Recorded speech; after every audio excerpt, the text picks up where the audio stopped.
آج تک کوئی اچھا آدمی بہت تیزی سے امیر ترین نہیں ہو سکا۔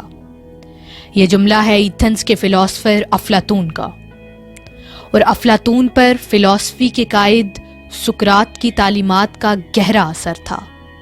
اگر ہم افلاطون کو سقراط کا شاگرد کہیں تو بالکل بھی غلط نہ ہوگا۔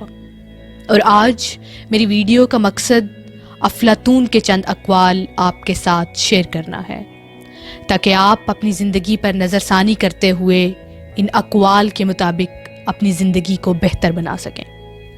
ویڈیو شروع کرنے سے پہلے اس چینل کو سبسکرائب ضرور کر دیں تاکہ مزید انفارمیٹیو ویڈیوز آپ کے ساتھ شیئر کر سکوں۔ اپنے افکار کا اثر ایک عہد پر چھوڑنے والے کا پہلا جملہ ہے کہ خاموشی میں انسان کی سلامتی ہے۔ سامعین، ہر فلاسفر، ہر صوفی اور ہر صاحب عقل خاموشی کو بات کرنے پر ترجیح دیتا ہے۔ اب ضرورت صرف اس چیز کی ہے کہ ان تمام اقوال پر عمل کیا جائے، خاموش رہا جائے اور دوسروں کو سنا جائے۔ جملہ نمبر 2، تجربہ ہمارا ایسا دوست ہے جو ہمیں اس وقت ملتا ہے جب ہم بہت کچھ کھو چکے ہوتے ہیں۔ یعنی کہ اگر ایک انسان نے کسی پرٹیکولر فیلڈ میں پی ایچ ڈی کی ہے اور اس کے برعکس کسی دوسرے انسان نے اس فیلڈ کے بارے میں کچھ پڑھا تو نہیں، لیکن اس فیلڈ میں کام کیا ہے، غلطیاں کی ہیں اور تجربہ حاصل کیا ہے، تو یقین کیجئے تجربہ کار انسان صرف رٹا لگا کر پی ایچ ڈی کرنے والے سے بہت آگے نکلنے کی صلاحیت رکھتا ہے۔ جملہ نمبر 3، بدنیت وہ ہے جو لوگوں کے عیب ظاہر کرے مگر نیکیاں چھپائے۔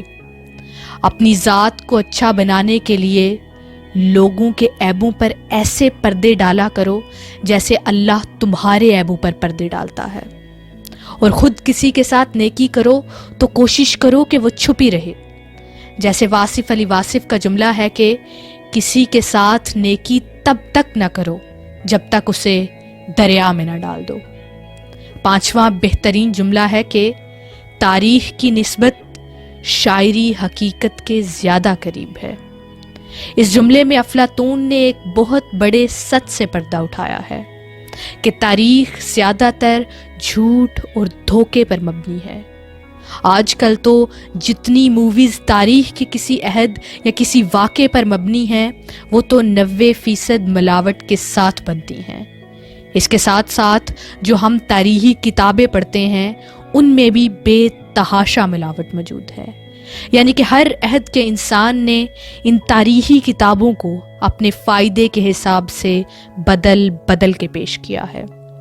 جملہ نمبر 6، جو شخص خوبصورت گھوڑے اور قیمتی لباس سے فضیلت حاصل کرنا چاہتا ہے وہ جاہل ہے، کیونکہ گھوڑے کی فضیلت دوسرے گھوڑوں پر اور لباس کی فضیلت دوسرے لباس پر ہوگی، نہ کہ خود اس پر۔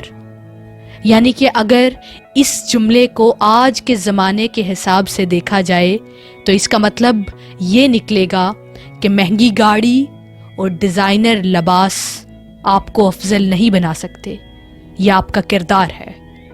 جملہ نمبر 7 میرا پسندیدہ ہے، اور وہ یہ ہے کہ انسان کی طبیعت کا حال اس کے چھوٹے چھوٹے کاموں سے معلوم ہوتا ہے، بڑے بڑے کاموں سے نہیں، کیونکہ بڑے بڑے کام وہ بہت سوچ بچار کے بعد کرتا ہے۔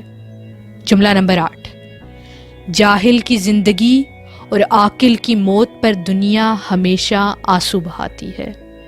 جملہ نمبر 9، اپنے آپ کو فتح کرنا ہی سب سے بڑی فتح ہے۔ سامعین، فتح پا لینا اپنے نفس پہ، یعنی کہ میں جھوٹ نہیں بولوں گا، دھوکہ نہیں دوں گا، اور ہر غلط سوچ سے خود کو بچا لینا اور اپنے نفس کو ہرا دینا ہی حقیقی فتح ہے۔ آخری جملہ، غصہ کی مقدار بات چیت میں اتنی ہونی چاہیے جتنا آٹے میں نمک، کیونکہ غصہ انسان کی عقل کو کھا جاتا ہے۔ اس لیے کوشش کریں کہ اپنے غصے کو صبر میں تبدیل کریں، اس میں سراسر آپ ہی کا فائدہ ہے۔ مجھے کمنٹ میں یہ ضرور بتاتے جائیں کہ آج کون سا جملہ آپ اپنے ساتھ لیے جاتے ہیں۔ اللہ آپ کو بہت سی کامیابیاں عطا کرے اور یہ کامیابیاں دوسروں کے ساتھ بانٹنے کی توفیق بھی عطا فرمائے. بہت شکریہ.